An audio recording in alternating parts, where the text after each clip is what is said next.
el primer programa de estas alturas del 2026. Nos acompaña el maestro Emanuel, el maestro Claudio Álvarez, el maestro Víctor Castañeda y un servidor. Y muchas gracias a todos que nos acompañan a esta primera emisión de este 2026. Y justamente vamos a hablar de lo que es algunos puntos finos de la resolución miscelánea 2026.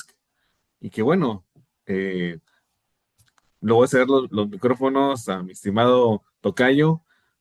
Adelante, Tocayo.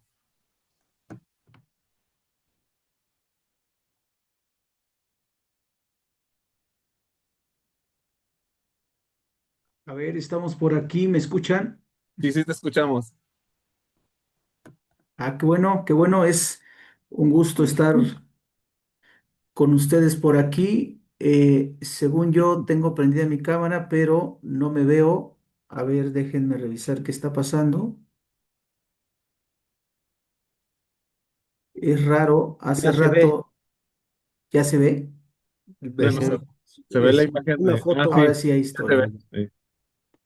Ahora sí, ahí estoy. Muchísimas gracias, muy buenas noches. Me da mucho gusto, maestro Emanuel, tocayo, maestro Gracias. Claudio, acompañarlos en esta emisión más del programa, donde estaremos platicando sobre algunos aspectos sobresalientes de la reforma miscelánea. Entonces, yo los saludo, me da muchísimo gusto y, por supuesto, agradeciendo a todos los que hacen posible esta emisión, ya sea hoy de manera sincrónica o en vivo, como le llamamos comúnmente, y también a quienes lo verán de manera diferida. Muchísimas gracias, los saludo y en una segunda participación entramos ya en materia.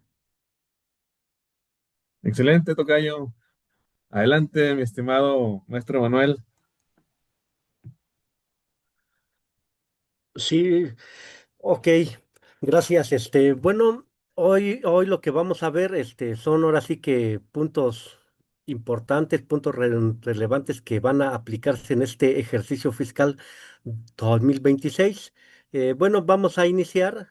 Bueno, un punto que yo veo importante es el que tiene que ver con los requisitos nuevos que fueron para los comprobantes fiscales, porque hay dos requisitos que me causan, ahora sí que me causan como impresión. El primero es el que tiene que ver con todos los vendedores, distribuidores de combustibles o importadores que deben de contar con un permiso de la Comisión Reguladora de Energía, porque en el caso de que no cuenten con él, inclusive se les puede restringirse temporalmente el sello digital, ¿sí? Ese es el primer aspecto que nada más lo estoy comentando como de intro. El otro aspecto que se me hace importante también, que tiene que ver con los requisitos que deben llevar los FDI, es la fracción novena que se introdujo en el 29A, que tiene que ver con que las operaciones que se amparen con los comprobantes fiscales deben ser ciertas, deben de tener operaciones reales, porque en el caso de que no, de que sean operaciones simuladas o inexistentes, los FDI que sean emitidos bajo ese esquema se considerarán falsos. Y aquí viene el punto bueno, porque si analizamos la legislación de manera armónica, ello nos remite ahora sí que al catálogo de delitos que se encuentran dentro del 19 segundo párrafo de la Constitución, en el cual se encuentran también dentro de los delitos en los cuales a las personas se les puede aplicar la prisión preventiva oficiosa por todos los usos indebidos que se les den a los comprobantes fiscales. Entonces, ahorita, ya con este requisito que se puso dentro del 29A, ahora sí que ya la autoridad no está impedida para ejercer acción penal contra las personas que presuntamente estén emitiendo este tipo de comprobantes. Entonces, pues, ahora sí que más que nada ese es el primer punto que veo y ya más adelante lo vamos a manejar un poquito más ampliamente. Gracias, Mastre. Excelente, mi estimado maestro Manuel. Adelante, mi estimado Claudio. Hola, muy buenas noches, ¿cómo están? Gracias, Hugo, por la invitación de nuevo. Como dijo el máster Emanuel, perdón, Víctor, el primer programa del año y pues un gusto también volver a estar con ustedes. Si bien el maestro Manuel comenta un punto respecto a los FDI falsos, eh, este, es- este artículo y estas reglas misceláneas que tienen que ver con el CFDI falso, eh, presentan una línea muy delgada en cuanto a lo que viene siendo las facultades discrecionales por parte de la autoridad. Entonces,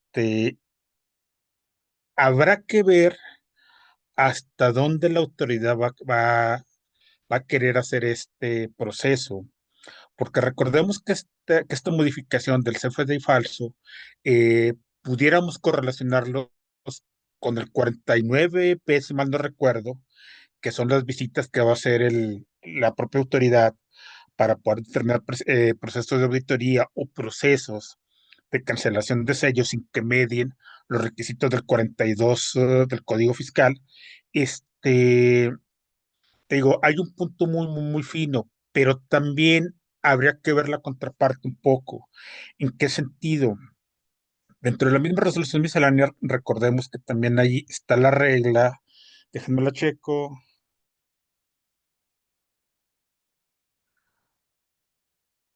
la regla 9.2 que nos establece el programa de regularización fiscal.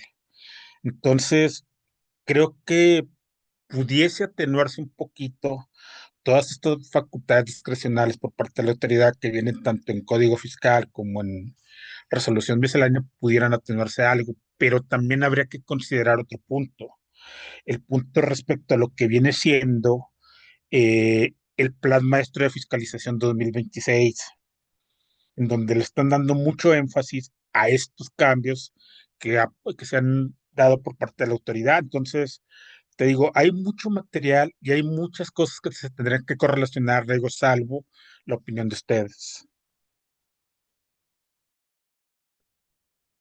Excelente, mi estimado Claudio. Pues bueno, sí hay, digamos, tela donde cortar. Definitivamente coincido en que la autoridad a través del plan maestro que ayer andaba publicando, me parece, eh, definitivamente nos obliga no solamente a contadores, abogados o en conjunto, sino también robustecer evidentemente la materialidad, ¿no? Robustecer también controles internos, eh, correlacionar diferentes ordenamientos con mayor énfasis, ¿no? Ver también la parte obviamente, de la fiscalización, que ya sabemos que todo recae dentro del Código Fiscal de la Federación. También por ahí había tocado un tema hace un par de semanas que levantó un poquito de ámpula referente a la obligación de acatar exactamente lo que señala la resolución miscelánea en particular, ¿no? Ya ha habido criterios jurisdiccionales en ese aspecto de hace muchos años, ¿no? Pero aquí me llamó la atención porque ejemplos hay muchos. Y por citar un punto, ¿se acuerdan cuando salió la obligación de presentarla en el formato actual que todos conocemos en cuestión de la declaración de terceros? Pero el año pasado, a principios de año, hubo muchos problemas técnicos o en la plataforma, la autoridad habilitó la versión anterior. Y esto es por citar nada más un ejemplo. Entonces, claramente la regla miscelánea del año anterior estipulaba de que tenía que ser forzosamente con el nuevo aplicativo.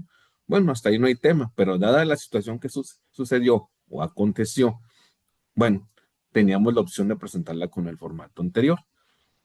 Y por ahí puse un tema hace un par de semanas referente a eso, donde yo comentaba en que ciertamente hay que catar la resolución miscelánea, pero no podemos utilizarlo en forma obligatoria, salvo en esos pequeños, bueno, más bien en ese pequeño punto que por ahí está en la regla creo que 1.2 o 1.3, referente a cuando se publica algo en el portal del SAT, bueno, en sustitución, etcétera, etcétera, puedes utilizarlo, ¿no? Vamos, no hay ninguna omisión al respecto. Ciertamente, y reitero, son obligatorias, pero también son optativas. Adelante, mi estimado tocayo. Sí, fíjate que eso es muy interesante lo que acabas de decir, al final me gusta. Yo quiero terminar esta segunda intervención con ese punto, pero antes quisiera comentarles para ponerlos en una especie de entorno o como una especie de breviario cultural fiscal, algunos puntos interesantes relacionados con la miscelánea. Primero, ya todos sabemos, se publicó domingo 28 de diciembre, para que no se nos olvide Día de los Inocentes, ¿no? Ya sabemos que a la autoridad le gusta publicar la miscelánea por ahí finales de diciembre, y han sido ya muchas veces que lo ha hecho en 28 de diciembre. Y no porque se considere una inocentada, sino es el fundamento de la miscelánea, viene siendo el 33 fracción primera inciso G del Código Fiscal. Una parte aquí interesante es que es parte de la obligación de la autoridad, sin embargo, se ha mal utilizado en muchos casos. ¿Por qué es obligación de la autoridad? Porque la autoridad está encaminada a brindar asistencia a los contribuyentes. Entonces, el legislador quiso poner como parte de esta obligación de la autoridad el que tuviera que publicar año tras año estas reglas de carácter general, incluso exigiendo el legislador que lo haga, que la autoridad lo haga, entiéndase pues el SAT, de manera ordenada, de tal manera que permita un entendimiento y comprensión muchísimo más completo. Esa es justamente la intención del legislador, un mejor cumplimiento de las facultades de dichas autoridades fiscales. Hoy vemos que ya lo hace también el IMSS. El IMSS ya publica, solo que no lo hace de una manera tan, pues diríamos, tan abundante como lo ha hecho el SAT, que ya tiene muchísimos años en esto, pero hoy el IMSS también ya publica reglas de carácter general y que no son estas que conocemos como los acuerdos del H Consejo Técnico. Las reglas de resolución miscelánea entonces son publicaciones anuales que contienen resoluciones dictadas por las autoridades fiscales, en este caso el SAT, y que establecen disposiciones de carácter general. El Código Fiscal dice que deben estar agrupadas de tal manera que sea fácil para los contribuyentes conocerlas. Y esto que tú señalabas, el mismo código lo establece, amigo. Si las disposiciones misceláneas se refieren a sujeto, objeto, base, tasa, tarifa, no generarán obligaciones o cargas adicionales a los contribuyentes más que las que establecen las propias leyes fiscales. Y yo en una tercera intervención les voy a platicar de un aspecto en el que sí el SAT tiene facultad para dictarnos las reglas del juego respecto a cierta exigencia legal, y un aspecto en el que el SAT no lo tiene. Podemos encontrar muchos. Yo les voy a poner un ejemplo en el que sí y un ejemplo en el que no, para que se pueda distinguir esta disposición del código que establece que las reglas misceláneas no nos deben de generar ninguna carga adicional. Pero para cerrar esta participación en términos generales, fíjense, las reglas misceláneas, la regla de resolución miscelánea, la resolución miscelánea fiscal 2026 contiene 12 títulos. Cada título, en términos generales, corresponde a un número que a su vez implica el marco normativo al que se refiere. Por ejemplo, todas las reglas que empiecen con el número 2 se refieren al Código Fiscal. Todas las que empiezan con el número 3 se refieren a la Ley del Impuesto sobre la Renta. Todas las que empiecen con el número 4 se refieren al IVA, la del número 5 al IEPS, y así Cada uno de los títulos, que son 12, del 1 al 12, en números ordinarios, no son números árabes, son números ordinarios, se refieren a un marco normativo distinto. Estas reglas o esta resolución miscelánea, esto no lo van a escuchar en ningún otro lugar, trae 1241 reglas.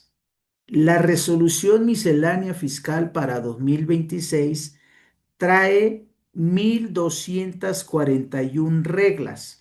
Y yo les puedo decir que de esas reglas, 40 son nuevas. Es decir, 40 reglas no estaban en la miscelánea del 25. 24 ya no aparecen. Sí estaban en la miscelánea del 25, ya no aparecen en la miscelánea del 26.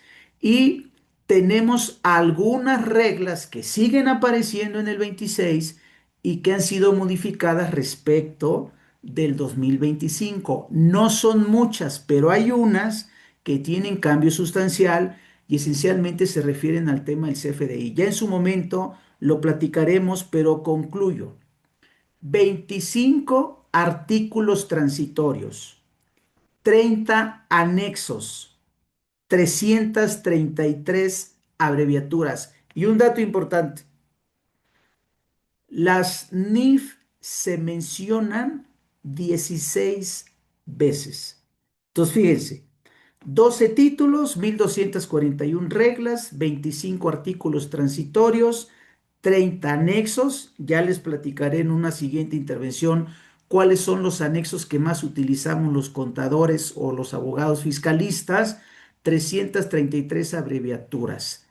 Esa es mi participación en esta ocasión, amigo. Gracias. Muchas gracias, tocayo. Excelente. Y adelante, mi estimado maestro Manuel. Sí, ok. Bueno, fue un punto muy importante el que acaba de mencionar el máster Víctor Hugo, porque sí, realmente la naturaleza de cuando se iniciaron esas reglas fue con la finalidad de darle al contribuyente la facilidad de que pudiera efectuar sus trámites. Esa fue su idea originaria. Pero como bien comentan, se le ha dado un uso inadecuado porque a través de ellas la autoridad se ha empoderado más de lo que le corresponde. Inclusive, no sé si, bueno, sí hemos visto en los últimos ejercicios fiscales, la mayoría de las propuestas de reforma a las leyes las ha hecho el SAT. Ujú. Entonces, por eso es que ya todos esos vacíos, todo eso que se encontraba, ya le puso candados. ¿Sabes qué? Por aquí tú puedes hacer algo indebido, pues te lo cierro. También por acá y te lo cierro, y por acá y te lo cierro.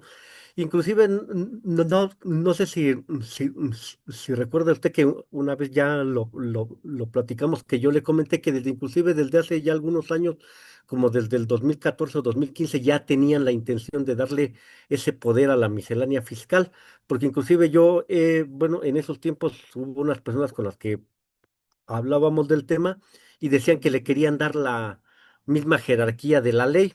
Ajá, aunque no se tiene la misma, en la práctica sí se le da, porque inclusive yo he visto en la práctica diaria que muchas veces le dan como más peso a lo que dice la miscelánea fiscal, inclusive hasta a lo que dice, por ejemplo, un artículo de la ley del impuesto sobre la renta, de la ley del IVA, o sea, le dan más peso a la miscelánea fiscal. Entonces, ahora sí que esos son aspectos que la autoridad ha utilizado, ahora sí que para hacer las reglas a favor. Y ya luego, a pesar de que sí su expedición es anual, ya de repente ciertos puntos que se le van olvidando durante el año y dice, ¿sabes qué? Esto se me pasó, pues ya hago que la primera modificación, ya le pongo cosas que no estaban contemplados ahora sí que en lo anual. Y ya después otra cosa más, hago una segunda modificación, tercera, etcétera. Entonces, o sea, a fin de cuentas, sí, o sea, nosotros tenemos que tener ahora sí que mucho cuidado en ese aspecto, eh, o sea, para no dejarnos sorprender por la autoridad, porque al fin de cuentas las usa ahora sí que como su principal herramienta para la fiscalización y muchas veces eh, habemos algunas personas que, o sea, somos flojas para leer todo eso, entonces muchas veces no lee uno todo y la autoridad te dice, no, pues que con base en la miscelánea fiscal en tal regla, y mucha gente como no las lee, pues ahora sí que apenas está viendo. Entonces ahora sí que hay que estar siempre al pendiente en estos puntos para que no nos sorprendan, ¿sí? Entonces esta sería mi participación y ya lo ampliamos un poquito más adelante. Gracias. Muchas gracias, mi estimado maestro Manuel. Adelante, mi estimado Claudio. Gracias, Hugo. Como bien comenta Víctor, el maestro Víctor, la realidad, te digo, es que la miscelánea fiscal no ha variado al menos de unos 3 años para acá. Como él dice, son como 40, un poquito más de 40 reglas nuevas, las que están en 2022. Hay algunas reglas que están dadas de baja y hay algunas modificaciones. Pero en sí te digo, la resolución miscelánea viene siendo prácticamente la misma de 2024. Las reglas nuevas que salieron, están un poquito más enfocadas a lo que viene siendo Código Fiscal de la Federación. ¿Por qué motivo? Por el motivo de las reformas que hubo el año pasado, creo que en el mes de octubre, si mal no recuerdo, en Código Fiscal. ¿Qué es lo que están haciendo? Están aclarando o le están dando algunas facultades adicionales a la propia autoridad. Entonces, la mayor parte de la resolución miscelánea, este, está prácticamente intacta desde 2024. 2025 hubo cambios, 2026 hubo cambios. Los cambios prácticamente están en Código Fiscal de la Federación. No hay más cambios por ahí. En ISR creo que nada más hay una o dos reglas modificatorias. En IVA creo que hay una o dos. En IEPS hay como también dos o tres reglas modificatorias, si mal no recuerdo. Y lo que viene siendo un capítulo que normalmente obviamos, y si tienen oportunidad de darle una pista un poquito más allá, es ver todo el capítulo de los estímulos y todo el capítulo de lo que viene siendo el programa de regularización. En el capítulo de los estímulos hay algunas cosas que pudieran ayudarnos, a las empresas para poder sacar ciertos beneficios. Pero reitero, como bien dijo Víctor, son más de 1,100 reglas que tendríamos que aplicar. Ahora, pregúntate tú, ¿realmente cuáles son las que te van a usar o las que te van a beneficiar? Entonces, es un punto que también tendríamos que considerar.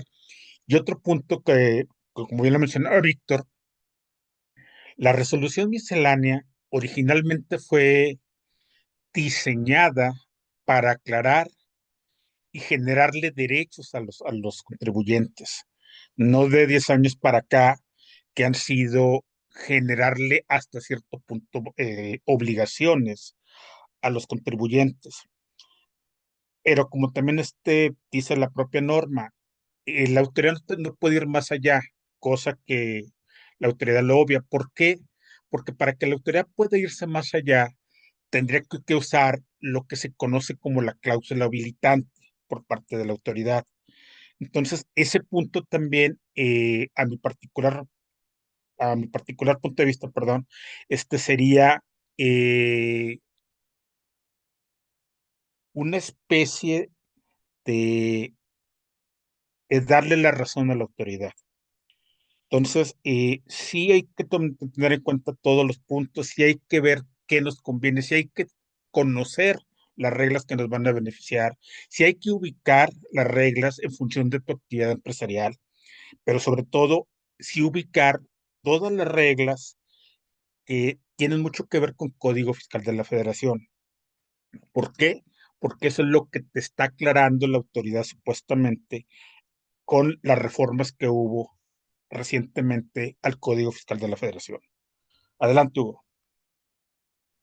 Excelente, Claudio. Sí, coincido totalmente con lo que comentas. Eh, Hoy en día tenemos que eh, correlacionar perfectamente con todos los ordenamientos, eh, con todo lo que está saliendo ahorita actualmente desde los cambios del Código Fiscal. hasta también con las leyes correlativas, ¿no? Eh, Imperiosa la necesidad de aumentar también los controles en cuanto a la materialidad. El acreditar cualquier tipo de operación ante la autoridad es, es prácticamente el punto toral, a mi punto de vista, el acreditar cualquier tipo de operación, cualquier tipo de movimiento, tiene que estar respaldado, ¿no? Anteriormente me decían algunos colegas, es que ya no, con el comprobante, con el estado de cuenta es suficiente. No, no, no. Ciertamente, también, por ejemplo, a manera de ejemplo, en el caso de los contratos, han habido criterios jurisdiccionales en el sentido de que nada, ningún contribuyente está obligado a lo imposible, con que haya ciertos indicios, sí, pero hay que acatar cualquier cosa en particular, ¿no? Entonces, sí tenemos que ser bastante eh, firmes en ese sentido, en, en aumentar en el análisis que debemos de hacer, los controles que también tenemos que robustecer y en cuestión también de la materialidad. Adelante, Tocayo. Sí, sí, sí, sí, coincido con todos. Y aquí yo quiero retomar el último comentario que hacías en tu primera intervención y que también coincidías con lo vertido por el maestro Manuel y el maestro Claudio en cuanto a el carácter obligatorio o no de las reglas de resolución miscelánea fiscal y mencionabas algo que me gustó y que justamente es parte de lo que quiero opinar ahora. El fundamento legal de la resolución miscelánea, ya lo había comentado hace un rato, es el artículo 33, fracción primera, inciso G de gato del Código Fiscal de la Federación. Y en la parte final de ese inciso G, que solo trae un párrafo, se establece que las resoluciones que se emitan conforme a este inciso y que se refieran al sujeto, objeto, base, tasa o tarifa, no generarán obligaciones o cargas adicionales a las establecidas en las propias leyes fiscales. Y mencionaba el maestro Claudio hace un rato el tema de las cláusulas habilitantes. Entonces, aquí yo les pongo dos ejemplos, uno en el que sí tiene facultad el SAT, porque se lo da la propia ley, de imponernos las reglas del juego respecto a cierto o cierta obligación legal fiscal y un caso en el que no tendría esta habilitación. Dos temas que manejamos los contadores en el día a día constantemente. Y el primero tiene que ver con la llamada contabilidad electrónica, que propiamente es contabilidad en medios electrónicos, la regla 2815. Esa regla 2815, donde la autoridad nos pone las reglas del juego respecto al tipo de archivo, su contenido, el código agrupador, los plazos y demás, esa facultad del SAT para dictarnos y establecernos esas medidas, la encontramos en el 28 del Código Fiscal de la Federación, específicamente en la fracción tercera. Ahí se habilita o se permite o se faculta al SAT para dictarnos las reglas del juego. Entonces, lo que tiene que ver con esto podrá ser exagerado o no para algunos, pero sí son facultades que tiene la autoridad al respecto. Allí no habría ningún problema. Pero un segundo ejemplo en el que la autoridad no está facultada para ello y sin embargo lo hace, es la regla 33129, en donde se establece un procedimiento para determinar el factor del deducible no deducible y que tiene que ver con los ingresos que un patrón paga a un trabajador y que la ley establece en el 93 de impuestos sobre la renta en distintas fracciones que no se debe pagar el impuesto sobre la renta, lo que nosotros le llamamos en la práctica los exentos. En esa parte, el artículo 28, fracción trigésima o fracción 30, para una mayor facilidad en la recordación, se establece que el factor del no deducible es del 53 o del punto 53, pero que puede disminuir al punto 47 si las prestaciones pagadas por los patrones en el ejercicio inmediato anterior, que para los trabajadores sean exentos, no se disminuyen hoy en este ejercicio respecto del ejercicio anterior. Entonces, bastaría o sería suficiente aquí con que comparáramos plan de prestaciones, porque de hecho la ley ni siquiera habla de cantidades, que comparáramos plan de prestaciones para determinar el no deducible del 47 del 53. Pero ese procedimiento que nos dicta el SAT en la regla 33129 no tiene ningún sustento legal. Entonces, ahí es donde entra lo que comentabas en tu primera intervención. Si me conviene, lo aplico, porque hay una regla en donde la autoridad está dictando el procedimiento. Si no me conviene, no lo aplico. No me puede generar una obligación sustentada justamente en el 33 fracción primera, inciso G. Hay casos, he visto casos en los que si aplicamos el procedimiento dictado por el SAT, el factor no deducible es del 53. Y si aplicamos el procedimiento establecido en la ley, el factor no deducible es el 47. Entonces, en esos casos, no conviene aplicar el procedimiento en miscelánea y entonces nos iríamos por el tema establecido en la ley del impuesto sobre la renta. Entonces, ahí les dejo esos dos puntos y en una siguiente intervención les estaré platicando algunos aspectos que remachaba el maestro Claudio respecto a modificaciones en la mayoría de los casos establecidas en el título segundo o el título 2 de la miscelánea que se refieren al Código Fiscal y que a nosotros nos interesan porque nos ocupamos diariamente de estos temas. Ya les comentaré algunas reglas que han sido modificadas en unos párrafos interesantes. Gracias. Excelente, tocayo. Muy bien. Muchas gracias. Adelante, estimado maestro Manuel. Sí, ok, gracias. Bueno, aquí hay un punto que voy a mencionar. Bueno, y ahora sí que más que nada en este ejercicio 2026, la autoridad está buscando ahora sí que sea mayor la recaudación. Entonces, aspecto no lo reguló ni en miscelánea ni en las reformas anteriores al código, sino que esto lo hizo mediante la ley de ingresos.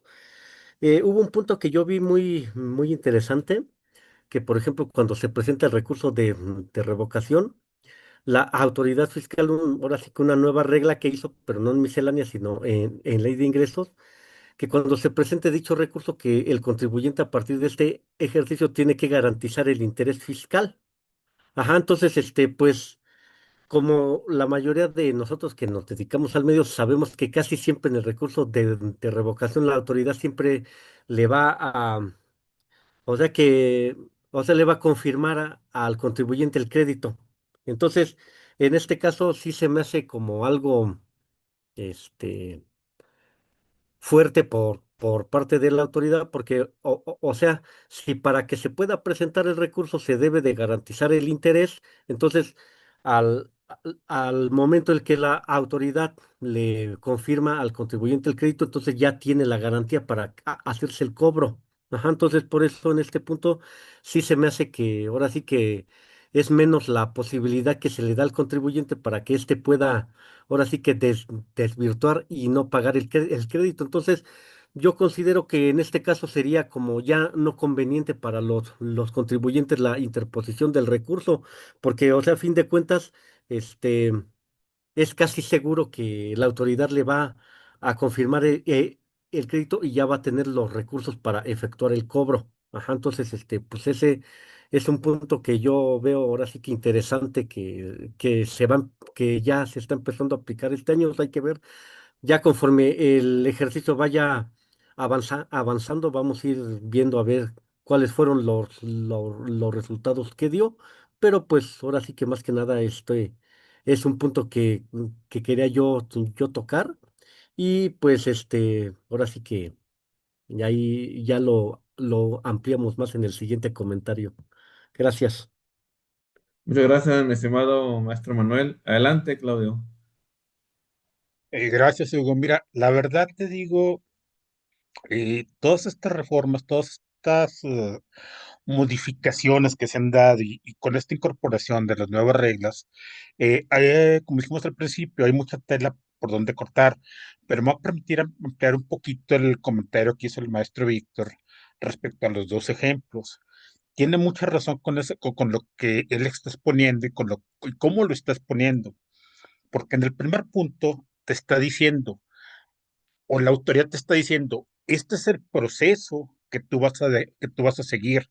Ahí no te está generando obligaciones, ahí te está generando un proceso o te está aclarando un proceso. Y en el segundo ejemplo, sí está excedida la facultad por parte de la autoridad. ¿Por qué? Porque ese punto de la deducibilidad de los exentos no está normado en ley. Te lo están aclarando por resolución miscelánea y te están generando una obligación. Y es una obligación que no debería de ir en la parte de resolución miscelánea. Adicionalmente, que no existe un criterio por parte de la autoridad respecto a qué considera realmente como prestaciones. ¿Por qué? Porque la autoridad te pudiera decir, ¿sabes qué? Tú pagas tu PTU en un ejercicio. Ese pago de la PTU se te incrementa tu prestación. Sí, pero la PTU es un evento extraordinario y está sujeto a un evento externo por parte de la autoridad, perdón, por parte del contribuyente, que no tendría que ver, a mi punto de vista, no tendría que ver con esta determinación de esa proporcionalidad. Entonces, son ejemplos muy claros, en ese sentido y te permite diferenciar qué hace la autoridad y qué no hace la autoridad y qué obligaciones te está dando la autoridad. Respecto a lo que comentó el maestro Manuel, te digo, hay muchas cosas todavía también eh, en la ley de amparo. Yo quisiera preguntarles a ustedes, si yo tengo ahorita un proceso de revisión por parte de la autoridad fiscal, este, me llegan a determinar mi crédito fiscal, ¿sobre qué ley me la van a determinar para yo poder interponer el recurso de revocación? Recordemos que el 14 constitucional te establece la no retroactividad de ley, pero para como viene la autoridad, no te lo va a respetar. Te va a decir, ¿sabes qué? Estás en base a código fiscal vigente y en base a código fiscal te voy a tener que aplicar el proceso. Entonces, sería interesante también conocer qué criterios te va a aplicar la autoridad en este sentido para poder discernir un poco más los efectos de las reglas que cambiaron, de las reglas nuevas y de los artículos que cambiaron en el Código Fiscal de la Federación. No sé ustedes qué opinan. Pues excelente, excelente de puntuación, Claudio. La verdad creo que la autoridad, como hemos visto infinidad de veces, yo creo que lo va a tomar de acuerdo al código fiscal vigente y de ahí vamos a ver de cómo nos toca, ¿no? Por otro lado, hay como bien puntualizaba el tocayo, hay reglas y hay ejemplos en donde la autoridad establece procedimientos que no están regulados en la misma ley. Trata de aclarar la autoridad en algunas reglas, pero realmente si hacemos la comparativa con la ley, en algunas reglas vienen procesos adicionales, ¿no? Está también como ahorita no recuerdo el número de regla en cuestión del interés fiscal y la forma de garantizarlo. Ya ven que había un orden de prelación en cuestión del efectivo, carta ante el banco, de crédito, etcétera, ¿no? Y la autoridad a través de la miscelánea trata de decirte, bueno, ok, te vas con una opción o te vas con otra, bajo estos requisitos. Me tienes que acreditar en que tú no puedes tomar la opción primera, el efectivo. Bueno, considera la carta de crédito. Sin embargo, hay un criterio en la corte en ese sentido, en que no puedes obligar al causante a hacer, a llevar ese orden de prelación. Cuestión de revisar, pero sí hay, como bien dicen, y coincido con todos, hay mucha tela de donde cortar. Adelante, tocayo. Sí, es correcto y un ejemplo ahí también adicional pudiera ser, por ejemplo, la regla 225 que publica la autoridad hoy en la miscelánea 26, pero que ya la había dado a conocer a finales del año pasado como una resolución de modificaciones a la miscelánea del 25 y que tiene que ver con las formalidades para la expedición del billete de depósito, que no está propiamente reglamentado en el Código Fiscal y que se toma esta atribución para dictarnos la regla del juego. Pero yo quiero ir hoy a unas reglas que se han modificado respecto del año pasado y que tienen que ver con lo que hacemos nosotros diariamente, tanto en la parte contable, la parte fiscal, asesoría y demás. Y un ejemplo es la 27134.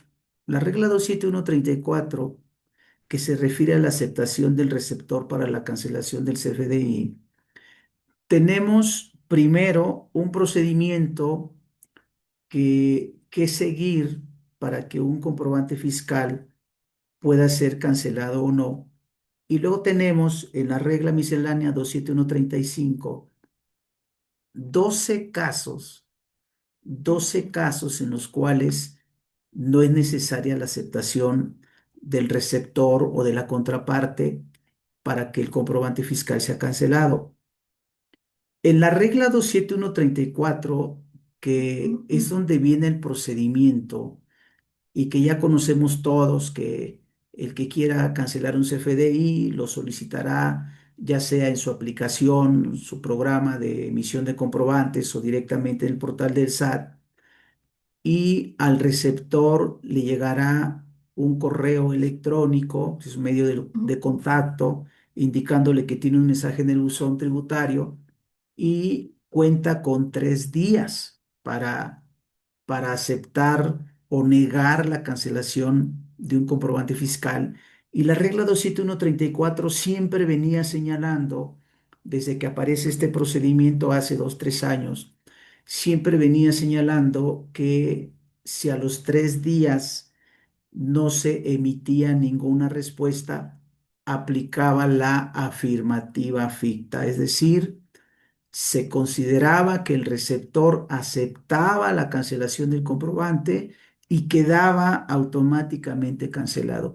Y esa regla 27134 no imponía o no establecía ninguna excepción al procedimiento. Cualquier comprobante fiscal que no estuviera dentro de las 12 o 12 supuestos de la regla 27135 para ser cancelado requiere cumplir con este procedimiento y si a los 3 días de enviada la solicitud no se manifiesta ninguna respuesta, se considera que el receptor acepta y se da por cancelado en automático.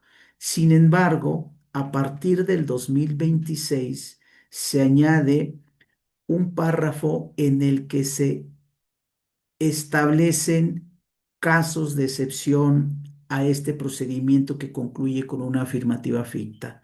Y esos casos de excepción los menciona el último párrafo de la regla 27134 y señala: lo dispuesto en este párrafo no será aplicable tratándose de los CFDI de tipo ingreso y egreso, es decir, nota de crédito, factura, con el complemento concepto para la facturación de hidrocarburos y petrolíferos.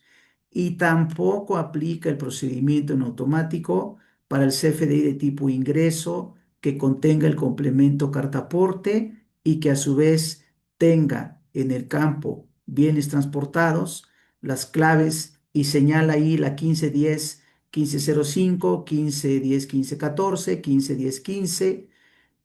Entonces, Estos casos de excepción al procedimiento habitual hoy implica en 2026 que forzosamente se requerirá una aceptación del receptor de la contraparte para que el comprobante fiscal pueda ser cancelado. Ya no aplicará en automático la afirmativa ficta si a los 3 días de haber recibido la solicitud no se emite ninguna respuesta o ningún pronunciamiento respecto a la petición del emisor del comprobante. CFDI de tipo ingreso, o sea, facturas, CFDI de tipo egreso, o sea, nota de crédito, con el complemento concepto para la facturación de hidrocarburos y petrolíferos, y el CFDI de tipo ingreso, o sea, factura, con el complemento carta aporte, que tenga ciertos códigos de clave de producto o de servicio. Excelente, excelente, tocayo. Adelante, mi estimado maestro Manuel. Sí, gracias. Bueno, sí, la verdad está muy interesante todos estos puntos que han mencionado.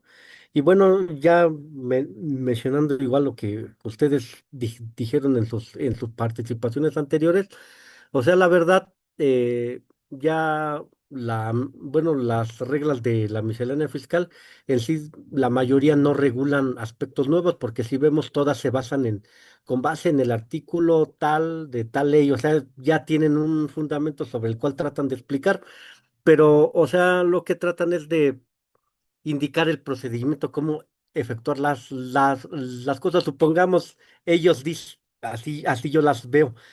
Es una persona que no ha hecho este procedimiento, no sabe cómo hacerlo, yo le voy a decir los pasos. ¿Sabes qué? Paso uno vas a hacer esto, paso dos vas a hacer lo otro, y ya tratan de, ahora sí, de como de darle facilidad a la persona de realizar los procedimientos, los trámites, pero comentando algo que usted dijo en una de sus participaciones anteriores, hay algunos aspectos que sí no se encuentran regulados en las leyes fiscales y son facultades extraordinarias que ellos tratan de imponer. Entonces, en este caso, pues sí sería conveniente ver cuáles son los aspectos que se encuentran ya regulados dentro de las leyes y cuáles no.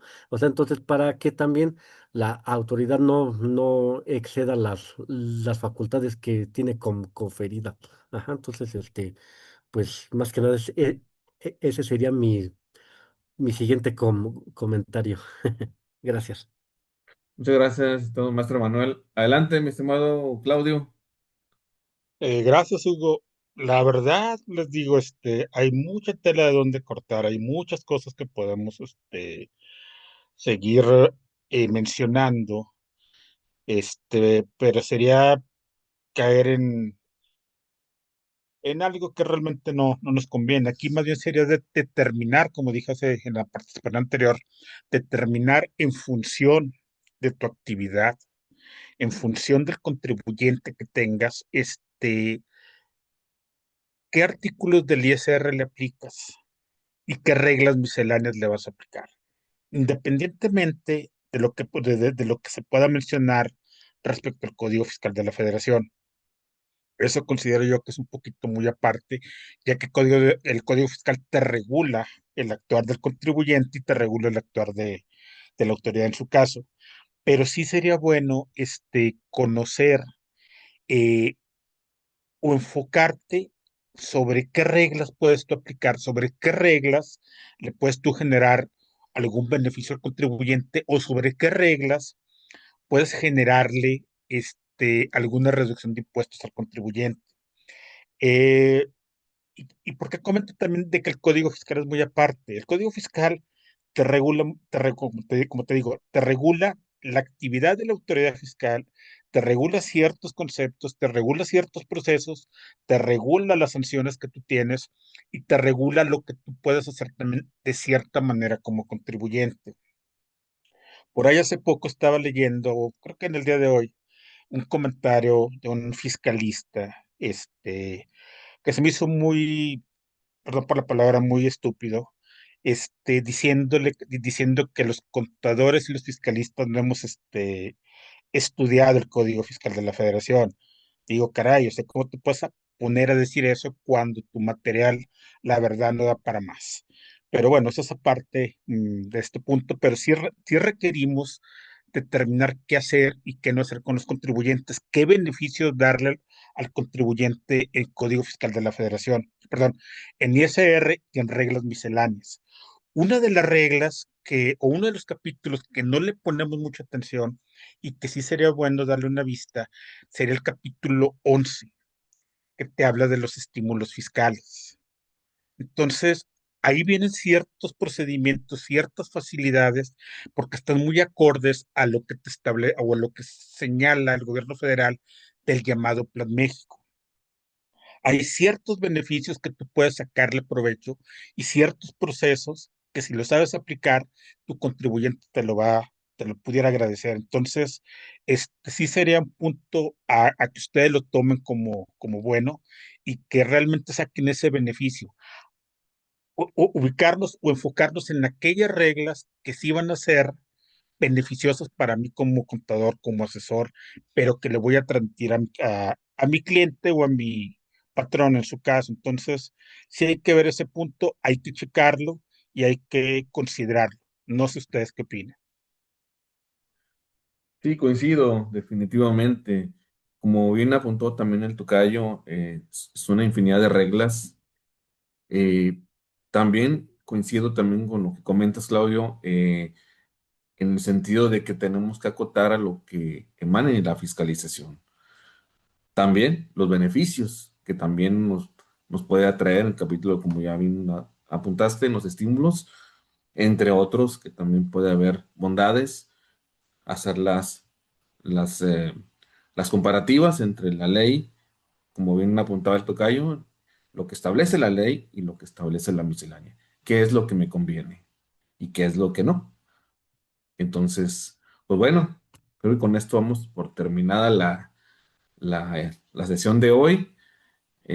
Agradezco infinidad el tiempo a cada uno de ustedes, también a la gente que también nos está aquí en el programa. Y Claudio, pues te cedo la palabra para que mandes el primer saludo y no sé, Tocayo, bueno, antes Pero de... no sé primero si Víctor quiera comentar Sí, algo, adelante, porque Tocayo, no es sí, así medio, como sí. que No, quieras no, comentar no, algo. nada más agradecer la invitación a quienes estuvieron presentes hoy y quienes lo verán de manera diferida y despedirme con muchísimo gusto para emisiones más. Muchísimas gracias. Muchas gracias, Tocayo.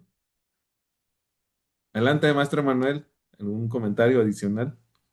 Pues sí, gracias. Bueno, les agradezco nuevamente que me hayan dado la oportunidad de participar en el programa. La verdad, como comentan ustedes, hay mucha tela de dónde cortar.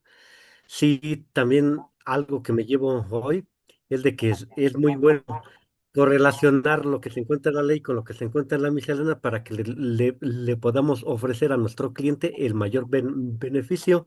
Entonces, pues muchas gracias a todos los presentes, todos los asistentes, y si me vuelven a dar la oportunidad, nos estaremos viendo pronto. Muchísimas gracias a todos. Muchas gracias.